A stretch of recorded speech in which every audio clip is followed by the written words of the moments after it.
हर हर महादेव। शिवाय संस्कृत एकेडमी में आप सबका हार्दिक स्वागत है। आज हम कर रहे हैं कक्षा 10वीं मनिका भाग 2 से पाठ 5 अभ्यास वश गम मनः, अर्थात मन को वश किया जा सकता है केवल अभ्यास से। तो चलिए समय ना गवाते हुए पाठ को शुरू करते हैं। पाठ में दिया गया पहला श्लोक है जिसमें बताया गया है, यहाँ अर्जुन मोह से ग्रस्त है।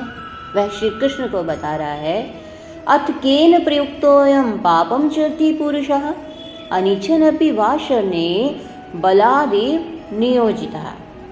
वाषर्णे, हे श्री कृष्ण, केन प्रयुक्तोऽयं, किससे प्रेरित होकर, केन प्रयुक्तोऽयं, किससे प्रेरित होकर, अयं पुरुषः, यह पुरुष अर्थात यह आत्मा, अनिच्छन अपि, इच्छन होता है चाहते हुए, अनिच्छन न इच्छन यानी कि न चाहते हुए, बलादिव मानो बलपूर्वक, नियोजिता लगाया हुआ, पापम चरती, पापम पाप कर्म, चरती करता है।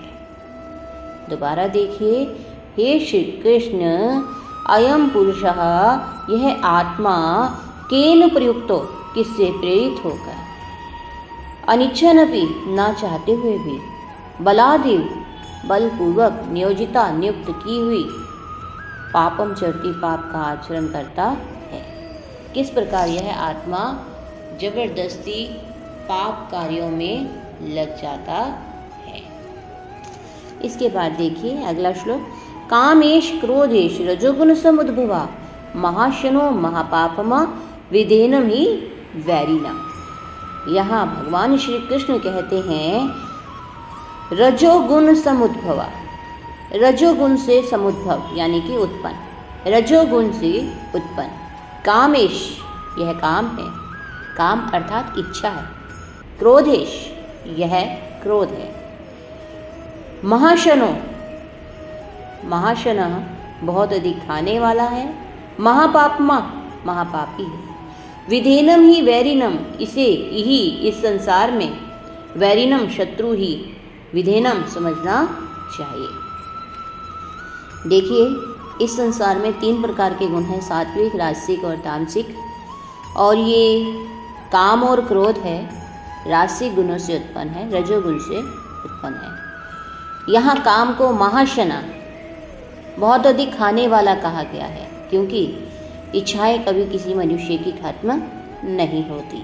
एक इच्छा खत्म होती है और दूसरी इच्छा स्टार्ट हो जाती है, इसलिए काम को महाशना और क्रोध को महापापमा कहा गया है, अर्थात महापापी कहा गया है। इस क्रोध के जरिए मनुष्य न जाने कितने ही पाप कार्य करता है।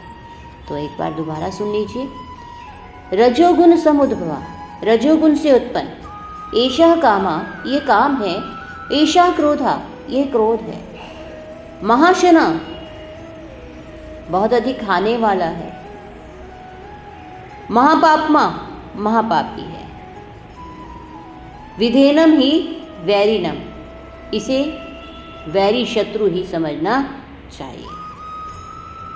यह काम और क्रोध महाशना महापापमा है, इसे शत्रु ही समझना चाहिए। इसके बाद भगवान श्री कृष्ण देखिए अगले श्लोक में क्या कहते हैं, शक्नोति ह्येव यः सोढुं प्राक् शरीर विमोक्षणात् काम क्रोध उद्भवं वेगम स युक्तः स सुखी नरः। यह जो शरीर विमोक्षणात् प्राक्, शरीर विमोक्षण होता है छोड़ने से, प्राक् पहले, जो शरीर छोड़ने से पहले, काम क्रोध उद्भवम, काम क्रोध से उद्भव यानी कि उत्पन्न हुए, काम क्रोध से उत्पन्न हुए, वेगम वेग को, पीड़ा को, सोढुम सहन कर सकता है, स युक्तः वह योगी है, स सुखी नरा और वही सुखी मनुष्य है। जो शरीर छोड़ने से पहले काम क्रोध से उत्पन्न पीड़ा को, अर्थात क्योंकि इस संसार में काम क्रोध से उत्पन्न हुई पीड़ा, जब काम और क्रोध के वश में आकर मनुष्य कितने पाप कार्य करता है। ऐसे में जब काम और क्रोध को मनुष्य वश में करता है, संयम रखता है और उस पीड़ा को मनुष्य सहता है, वही सहयुक्तः, वही योगी है। स सुखी नर, वही सुखी मनुष्य है। दोबारा देख लीजिए। यह शरीर विमोक्षणात् प्राक्, जो शरीर छोड़ने से पहले, जो शरीर छोड़ने से पहले, काम क्रोध उद्भवम वेगम, काम और क्रोध से उत्पन्न हुए वेग को सोढ़ुम शक्नोति, सहन कर सकता है। सयुक्तः, वह योगी है। स सुखी नर, वही सुखी मनुष्य है। इसके बाद देखिए अगले श्लोक में क्या कहा है। ध्यायतः विषयान् पुंसः संगस्तेषु उपजायते, संगात् संजायते कामः, कामात् क्रोधो विजायते। ध्यायतः विषयान्, विषयान् होता है विषयों का, ध्यायता चिंतन करता हुआ, ध्यान करता हुआ, पुंसः मनुष्य, संगस्तेषु उपजायते, संगस्तेषु उपजायते, पुंसः मनुष्य का या पुरुष का, संगः संग आसक्ति, तेषु उपजायते उसी में हो जाती है। देखिए मनुष्य जिस विषय का भी चिंतन करता है उसी की ओर आसक्ति हो जाती है। जैसे आप बैठे बैठे कहीं भी जा सकते हो, किसके ज़रिए, मन के ज़रिए, विषयों के ज़रिए, कुछ भी सोचोगे आप, उस सोच के ज़रिए आप वहाँ जा सकते हो, उसी की ओर आसक्ति हो जाती है। तो यही बताया है विषयान ध्यायता, विषयों को चिंतन करता हुआ, विषयों का ध्याता हुआ, पुंसः पुरुष का, संघा संग, तेषु उपजायते उसी में उत्पन्न हो जाता है। यानी कि पुरुष का संग जो है, आसक्ति जो है उसी में लग जाती है। और संगात संजायते कामः, उसी संग से, उसी आसक्ति से कामः संजायते, काम उत्पन्न होता है, उसी आसक्ति से काम उत्पन्न होता है। कामात् क्रोधो विजायते, और उस काम से क्रोध विजायते, क्रोध उत्पन्न होता है। उसी आसक्ति से काम उत्पन्न होता है और काम से क्रोध उत्पन्न होता है। क्रोधाद् भवति सम्मोहो, सम्मोहात् स्मृति विभ्रमः, स्मृति भ्रंशात् बुद्धिनाशो, बुद्धिनाशात् प्रणश्यति। देखिए क्रोधाद् भवति सम्मोह, क्रोध उत्पन्न हुआ था पिछले श्लोक में, काम क्रोध उत्पन्न हुआ था। अब देखिए क्रोधाद् भवति सम्मोह, क्रोध से सम्मोह उद्विग्नता, मोह भवति उत्पन्न होता है, और क्रोध से मोह उत्पन्न होता है। सम्मोहात् स्मृति विभ्रमा, और मोह से स्मृति विभ्रमता, स्मरण शक्ति का, स्मरण शक्ति विभ्रंशित हो जाती है, स्मरण शक्ति नष्ट हो जाती है। किससे? मोह से।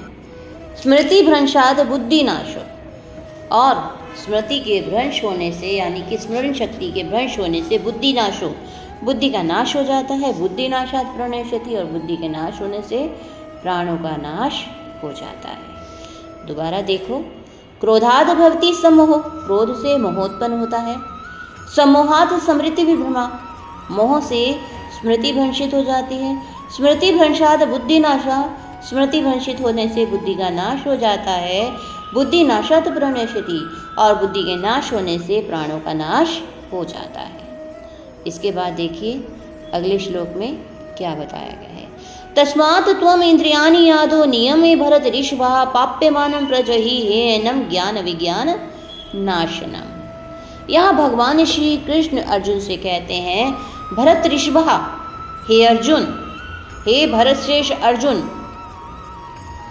तस्मात् इस प्रकार, त्वम तुम, इंद्रियाणि आदौ, आदौ सबसे पहले, इंद्रियाणि इंद्रियों को, नियमे नियंत्रित कर लो, वश में कर लो। इसलिए हे भरत श्रेष्ठ अर्जुन, तुम इंद्रियों को न वश में कर लो। पाप्यमानम प्रजहि ही एनम ज्ञान विज्ञान नाशनम। पाप्यमानम, इस पापी मन को, प्रजहि मार डालो। ही एनम, ही क्योंकि, एनम यह ज्ञान विज्ञान नाशनम, ज्ञान और विज्ञान को नष्ट करने वाला है। दोबारा देख लीजिए यहाँ भगवान श्री कृष्ण अर्जुन से क्या कह रहे हैं। भरत ऋषभः, हे भरत श्रेष्ठ अर्जुन, तस्मात् इस कारण से आदौ सबसे पहले इंद्रियाणि इंद्रियों को नियंत्रण में कर लो। पाप्य मनम प्रजहि, इस पापी मन को प्रजहि होता है मार डालो, अक्सर एग्जाम में आ जाता है, जिसका सिमिलर है मार ले।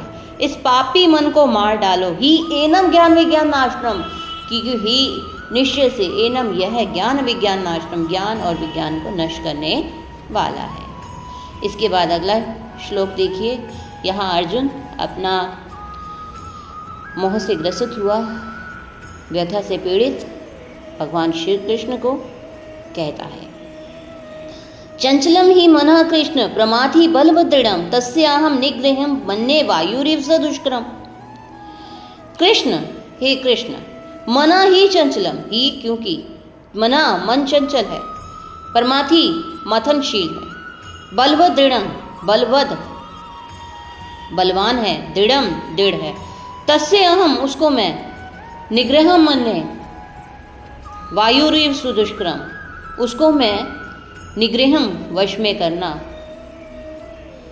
वायुरिव सुदुष्करम वायु के समान, वायुरिव वायु के समान, सुदुष्करम कठिन मन्ने मानता हूँ, उसको मैं वश में करना वायु के समान मानता हूँ।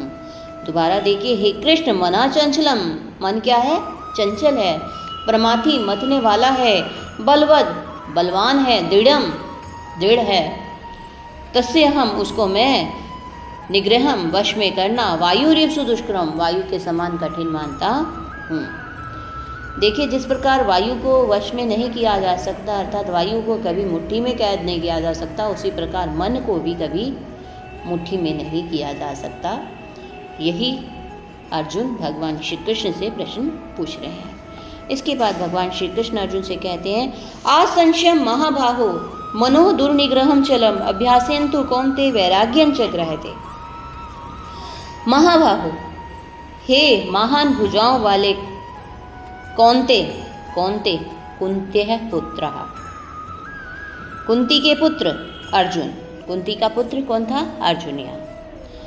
हे महान भुजाओं वाले कुंती पुत्र अर्जुन, असंशयन बिना संशय के, असंशयन बिना संशय के, मना दुर्निग्रहम मन दुर्निग्रहम कठिनाई से वश में आने वाला है, चलम चंचल, मैं मानता हूँ, मना दुर्निग्रहम मन जो है बड़ी कठिनाई से वश में आता है, चलम चंचल है, लेकिन अभ्यासेन तो कौनते, अभ्यासेन अभ्यास से वैराग्यंच और वैराग्य से गृह्यते इसे ग्रहण किया जा सकता है। यहाँ श्री कृष्ण अर्जुन से कहते हैं, मैं मानता हूँ मनः दुर्निग्रहम चलम, मन बड़ी कठिनाई से वश में आता है, चलम चंचल है, लेकिन कुंती पुत्र अर्जुन अभ्यास से वैराग्यंच और वैराग्य से गृह्यते इसे ग्रहण किया जा सकता है, इसे वश में किया जा सकता है। किसके अभ्यास से, उस ईश्वर के नाम के अभ्यास से उसे वश में किया जा सकता है। तो इस प्रकार यहाँ भगवान श्री कृष्ण ने इन श्लोकों के माध्यम से अर्जुन की व्यथा को शांत किया, अर्जुन को युद्ध के लिए प्रेरित किया। आपको आज की कक्षा अच्छी लगी, वीडियो को लाइक करें, शेयर करें, कमेंट करें, चैनल को सब्सक्राइब भी करें। आगे इसी तरह की वीडियो देखने के लिए बने रहिए शिवाय संस्कृत एकेडमी के साथ। आप सबका हार्दिक धन्यवाद।